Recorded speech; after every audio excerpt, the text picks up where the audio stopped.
हे guys, welcome back. Devesh Mishra के साथ आपके बीच हाजिर हो चुका हूँ कोर्ट अपडेट के साथ और 9000 शिक्षक भर्ती के साथ। इतना थक चुका हूँ, ऊब चुका हूँ, क्या बताऊँ मैं आपको। एलपी मिश्रा साहब, एक तो पता नहीं ऐसा लगता है कि मिश्रा साहब बोलते ही ज़्यादा हैं, वास्तव में बोलते ज़्यादा हैं। पॉइंट टू पॉइंट बहस तो करते ही नहीं हैं, क्योंकि सारी चीज़ें कंप्लीट हो चुकी हैं। नई नई चीज़ें हो तो बेहतर हो। यहाँ तक मैंने देखा कि एलपी मिश्रा साहब आज 3 ऑर्डर पर बहस किए, कंक्लूड किए। कम से कम आज अपना लिखित सबमिशन तो दे दिए होते, ख़त्म कर दिए होते। परिहार साहब कोर्ट रूम में थे, लेकिन उन्हें बोलने का मौका नहीं दिया गया। मैं सोच रहा हूँ कल की डेट में फाइनल हो जाए, लेकिन यार हर रोज़ कल हो रहा है, ऐसा लगता है जैसे कल आता ही नहीं है। चलिए, मैंने सुना कि मेहा रश्मि मैम प्रशांत चंद्रा की ब्रीफिंग काउंसिल, भैया बहुत बहुत धन्यवाद आपको जो कल की डेट लगवा दी है। आप सुनने में आ रहा था मंडे को डेट लग रहा था, लेकिन मेहा रश्मि मैम की वजह से ये डेट कल की मिली है। फिर से कल की तारीख मुकर्रर कर दी गई है। और हाँ, मिश्रा साहब का लगता है अभी सबमिशन पूरा नहीं हुआ है, लेकिन अब बचा ही क्या है जब अपने, मैंने देखा है जो भी उनके जजमेंट थे 1965, शायद 3 जजमेंट पे बहस किए, कंक्लूड किए, लेकिन लिखित सबमिशन अभी होल्ड पर रखे हैं। अभी अब क्या बोलना है, या तो आप कल ना बोले, परिहार साहब को बोलने का मौका दें, उसके बाद हमें बोलने का मौका दे दें। चलिए, मिश्रा साहब, एक तो पहली बात, पूरी इनकी बहस देखी जाए, मर्जी के आधार पर ये चाहते हैं किसी भी प्रकार से हम असिस्टेंट टीचर बने, इनके क्लाइंट, ठीक है, मर्जी के आधार पर। मुझे बहुत बुरा लगता है। जैसे 7 जनवरी की जियो पर बात हो रही है, इसी पर मुद्दा फंसा हुआ है, तो 68,500 पर क्यों बात चली जाती है? यूपीटीटी 2017 पर क्यों बात चली जाती है? बार बार कह रहे हैं यार, सरकार की गलत नीतियों की वजह से शिक्षा मित्र परेशान है। भैया 68,500 में क्या गलत हुआ है? यूपीटीटी 2017 में क्या गलत हुआ है? हम भी तो उसी में पास हैं। मैं तो नहीं कह रहा हूँ कोई गलत हुआ है। आपके एक लोगों से चिल्लाने से गलत हो चुका है? हम भी तो उसी में पार्टी थे, हमने भी एग्जाम दिया 68,500 में। यूपीटीटी 2017 में कहाँ गलत हुआ है, आप बता दीजिए। मर्जी के आधार पर चाहते ही यार रोना धोना, ये क्या अच्छा नहीं लगता ना। अच्छा होने का मतलब यार पॉइंट टू पॉइंट बहस हो, 7 जनवरी की जियो पर बहस हो। यदि आपके पास काट है फर्जी, अगर 60-65 है तो आप सिद्ध करें। ये सीन होना चाहिए, ये अजम्पशन होना चाहिए, लेकिन ऐसा तो कुछ होता ही नहीं है। 75 वकील हैं, साल भर चलता जाएगा। अब आप बताइए, कल मैं एक पिटीशन फाइल कर दूं 9000 में और पार्टी बनूं और एक नया वकील को लाकर जोड़ दूं, तो मैं भी बोलने का मौका मिल जाएगा। ये सही नहीं है, बिल्कुल भी नहीं सही है। रिजवाइंडर पर एक बात बता दें, इन सब चीज़ों को देख लेते हैं, पूरा कोर्ट अपडेट देख लेता हूँ। मुझे नहीं खासकर अच्छा लग रहा है, खासकर अच्छा नहीं लग रहा है बिल्कुल। रिजवाइंडर पर हमें बात करनी चाहिए। मैं जानता हूँ टीम अच्छा काम कर रही है। मैं देख रहा हूँ कालिया साहब, माथुर साहब आज कोर्ट रूम में उपस्थित थे। कालिया साहब, माथुर साहब, प्रशांत चंद्रा साहब इसीलिए उपस्थित हुए थे कि भैया एलपी मिश्रा साहब आ रहे हैं। मैंने देखा कि सुना भी, एलपी मिश्रा साहब की बात को कालिया साहब अच्छे से नोट डाउन भी कर रहे हैं। ये हमारे लिए अच्छी चीज़ें हैं, बहुत अच्छी चीज़ें हैं कि हमें रिजवाइंडर पर एकदम बढ़िया तरीके से धोना है, एकदम बढ़िया तरीके से। आप लोग बिल्कुल भी ना परेशान हो इसको लेकर। उनके हाथों में सुनवाई है तो बोलेंगे ना। अगर भैया किसी के हाथों में बल्लेबाजी है, यानी बल्ला है, तो मारेगा तो है ही चौका छक्का। इतना अच्छा क्या है कि सिंगल और डबल ले रहे हैं, चौका छक्का तो बात ही छोड़ दीजिए, इनके पास है ही नहीं, मारेंगे क्या? तो रिजवाइंडर पर हमें बात करनी चाहिए। बहुत सारे ज्ञानियों को छोड़ते हुए हमें मुद्दे पर बात करना है कि हमारे हाथों में जब कमान आएगी, हमारे हाथों में जब बल्लेबाजी आएगी, हमें जीत हासिल करना है। मेरे दिमाग में बस इतना ही चलता है, बेजोड़ काम करना है। हम भी थोड़ा सा रिजवाइंडर पर काम सोचेंगे, एक लिस्ट बनाएंगे, नोट डाउन करेंगे, आपके सामने लाना चाहते हैं। देखिए, अगर आपको अच्छा लगे तो बेहतर होगा। ये मैं आज से ही काम शुरू करूँगा। ये सब बात तो फर्जी है, क्योंकि बहुत वकील हैं उनके पास और बहुत सारी बातें निकल के आएंगी, लेकिन मुद्दे पर बात नहीं आएंगे। चलिए, कोर्ट अपडेट देने आ जाते हैं। पूरा मुद्दा आज का देख लेते हैं। फटाफट बताऊंगा, तेजी तेजी बताऊंगा, कोई मतलब नहीं है। केस कॉल की गई, एलपी मिश्रा साहब डाइस पर आते हैं। एक प्रश्न मेरा सबसे ज़्यादा यही बनता है, हमें कोई समझा देता यार कि मिनिमम क्वालिफाई 50 से ज़्यादा नहीं हो सकते। मिश्रा जी कह रहे हैं यार, कहीं ऐसा लिखा है जो 50 से ज़्यादा नहीं हो सकता? कहीं ऐसा लिखा हो बता दो यार। गीता, महापुराण, रामायण कहाँ लिखा है यार कि मिनिमम का मतलब? मुझे जहाँ तक मालूम है कि जो मिनिमम लगाया जाएगा सरकार के माध्यम से, एजेंसी के माध्यम से, उसे हर किसी कैंडिडेट को हासिल करना होगा। न्यूनतम का मतलब मैं इतना ही समझता हूँ, और किसी भर्ती में अलग अलग हो सकता है, कुछ भी हो सकता है, यानी कि 99 हो सकता है, 75, उस न्यूनतम मार्क को हमें लाना होगा। अब बताइए यार, ये कह रहे हैं 50 से कम होना चाहिए मिनिमम, मिश्रा साहब कह रहे हैं। इसके एक दिन पहले एच एन सिंह साहब कहे हैं। अब आप मुझे बताइए, मिनिमम तो वहाँ भी लगा है टीटी में 55-60, तो फिर वो मिनिमम नहीं है, वो तो 50 से ज़्यादा लगा है। क्या बात होती है यार, चिढ़ाना आता है यार। मिनिमम का मतलब सिर्फ इतना ही समझता हूँ, जो भी मिनिमम लगाया जाएगा उसे हमें हासिल करना होगा, तभी हम उसके लिए आगे के लिए यानी कि सिलेक्शन प्रोसेस में हम आ सकते हैं। ये मिनिमम होता है। अपेंडिक्स में बहस कर चुके हैं, जो यशवंत सिंह साहब उपेंद्र नाथ मिश्रा कर चुके हैं, बिला वजह बहस करते हैं। एकेडमिक अंकों शिक्षक भर्ती जानते हैं 2020 2019 2018 या 19 जो भी परीक्षा हुई है, अंकों को जोड़कर मेरिट बनेगी, इसलिए पार्ट ऑफ सिलेक्शन में यह प्रोसेस शामिल नहीं है, यह कहना गलत होगा। ये मिश्रा जी कह रहे हैं। बिल्कुल भैया, अभी सिलेक्शन प्रोसीजर शुरू ही नहीं हुआ है, एकदम साफ साफ सुन लीजिए। अभी जियो आना है, वो भी उसके बाद हर जिले का जियो आएगा। ये होता है सिलेक्शन प्रोसीजर। अभी कहाँ सिलेक्शन प्रोसीजर आया है? ये जो जियो आया है भर्ती परीक्षा का जियो आया है, ठीक है। अभी सिलेक्शन प्रोसीजर का जियो आया ही नहीं है, ठीक है। आगे देखते हैं। शिक्षा मित्र फॉर्म तक ना भर पाएंगे अगर वह 60-65 की अर्हता नहीं प्राप्त कर पाएंगे। ऐसे में स्पष्ट है कि उन्हें सभी छूट ना मिलेगी जो कोर्ट दे रही है। यह सब गलत है, मिश्रा जी कह रहे हैं। तो भैया 60-65 जो लगा है किसी एक के लिए लगा नहीं है। मैंने देखा पवार साहब भी इस बात को बोले, पंकज सर भी ये इस बात को बोले कि 60-65 और भी क्लाइंट पास कर रहे हैं, अभी तो रिजल्ट भी नहीं आया है। आप कैसे डिसाइड करेंगे कि आपके क्लाइंट फेल हो चुके हैं? तो शायद एलपी मिश्रा साहब कहते हैं हाँ ये जज नहीं कर पाएंगे, लेकिन काफ़ी लोग फेल हो रहे हैं। तो काफ़ी लोग फेल हो रहे हैं, क्या मतलब 60-65 नीचे गिरा देंगे? और आपको बता दूं, इरशाद अली साहब की एक बेंच थी 68,500 में, उन्होंने साफ साफ कहा था कि इतने कम में 50 के नीचे जिसकी बात कर रहे हैं, 30-33 की बात करते हैं, 68,500 की बात ये उठा लेते हैं, हमें चपरासी की नियुक्ति करनी है कि टीचर की? आप सोच लीजिए वो कौन से जज साहब थे और आप क्या करवाना चाहते हो। तो भैया 60-65 की अर्हता जो रखी गई है उससे आप क्वालिफाइड करेंगे तभी आपको सारी छूट मिलेगी, और सुप्रीम कोर्ट ने भी ये कहा है। शिक्षा मित्र और बाकी सब डिग्री को कोर्स और चयन प्रक्रिया को समझा रहे थे, ये तो कई बार हो चुका है। बहुत समय से हजारों भर्तियां बेसिक शिक्षा परिषद में सहायक अध्यापक के पद पर आई थी, जिसमें सिर्फ बीटीसी ट्रेनी टीचर ही नियुक्त हुए थे। भैया 72,825 इतनी बड़ी दुनिया की सबसे बड़ी भर्ती है, उसमें बीएड भी शामिल है। आप भूल कहाँ जाते हैं? और बीएड को अलाउ करना, बीटीसी को अलाउ करना, ये किसका कौन निर्धारित करेगा यार? हम और आप कि एनसीटी? सब हवा में बात होती है। 1,78,000 शिक्षा मित्र सुप्रीम कोर्ट से 2 भर्ती में समान अवसर के लिए कहा गया है। ठीक है भैया, बिल्कुल सही कहा गया है।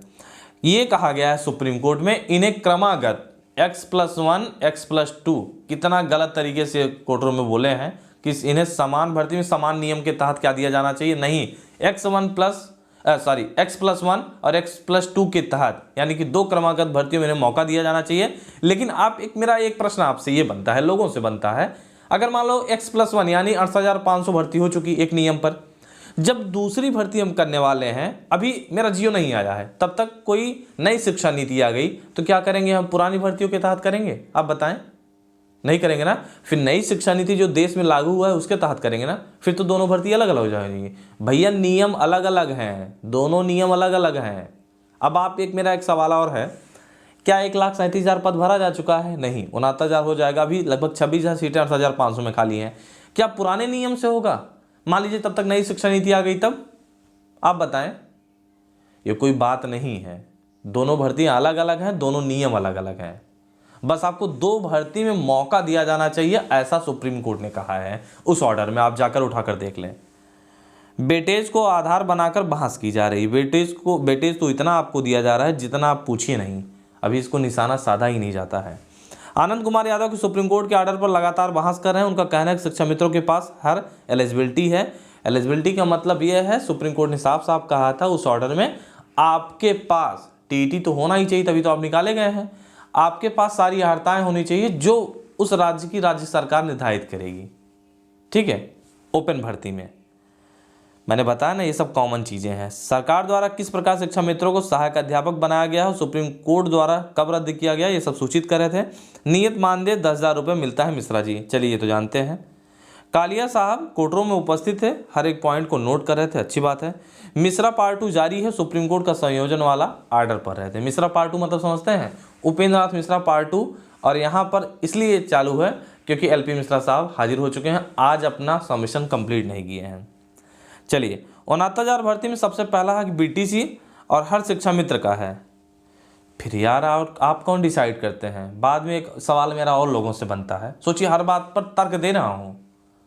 ये कह रहे हैं कि 69,000 में सबसे पहला एक बीटीसी को जाता है। मान लीजिए जो दूसरी भर्ती आ रही है, एक 68,500 हो चुका है, एक दूसरी भर्ती हम 5 साल बाद दें, क्योंकि ये नहीं कहा गया था एक ही बार दे दीजिए फटाक से तुरंत 2 महीनों के अंतराल में, नहीं, 2 भर्तियों में मौका मिलना चाहिए।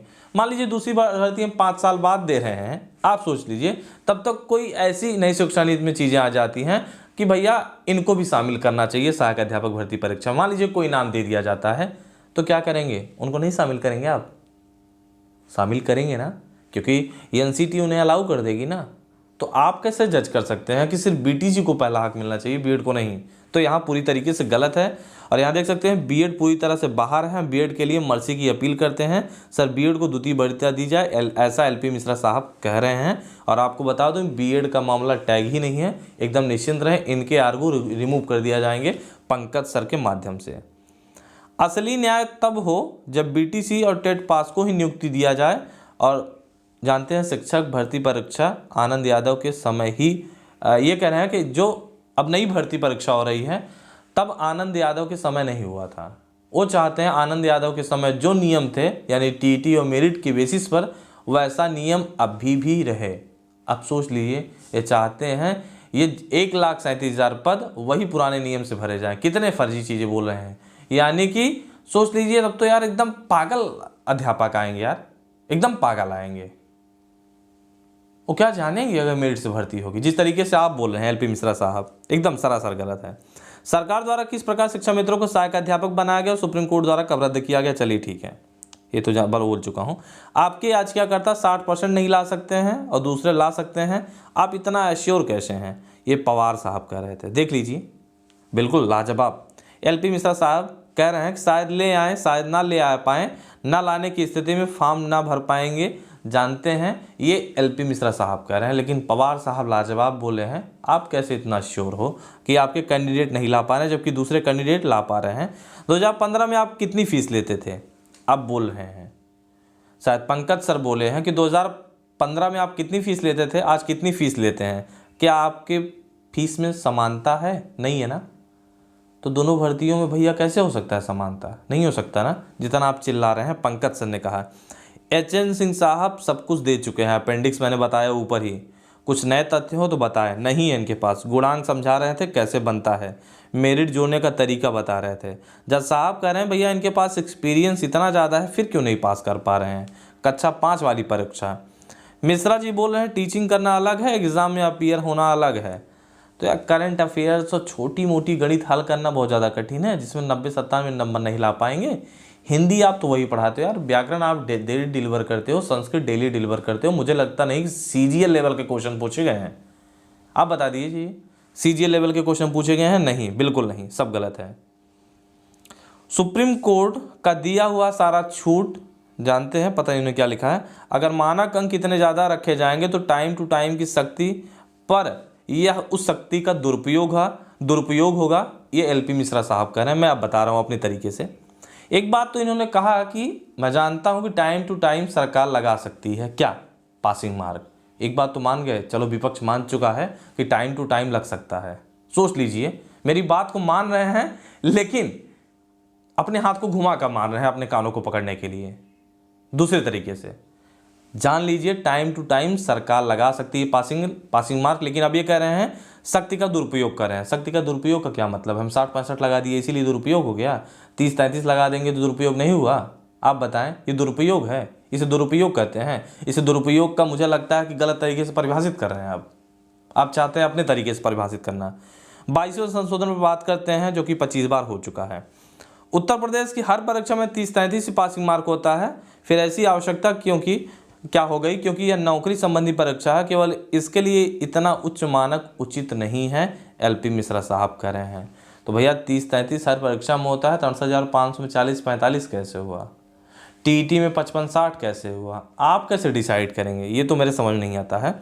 68,500 में अंतरिम आदेश की आड़ में, यहाँ देखिए मर्सी वाली बात बोले जो कि बहुत बुरा लगा मुझे।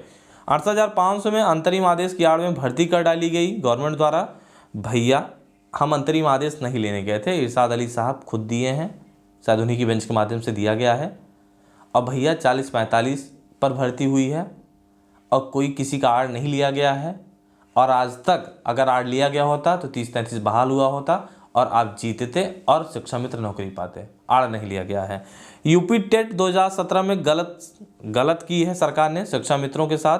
अब एक बार फिर वही प्रयास किया जा रहा है। एलपी मिश्रा साहब बताइए, ऐसे आर्गूमेंट रखने की क्या ज़रूरत है? मर्जी के आधार पर गलत है ना। टेट 2017 पर बोल रहे थे मिश्रा जी। एचएन सिंह साहब, उपेंद्र मिश्रा साहब, अब डॉक्टर साहब भी यही समझा रहे हैं कि यह सिर्फ क्वालिफाइंग परीक्षा है, ना कि इससे चयन होगा। ये डॉक्टर साहब कह रहे थे।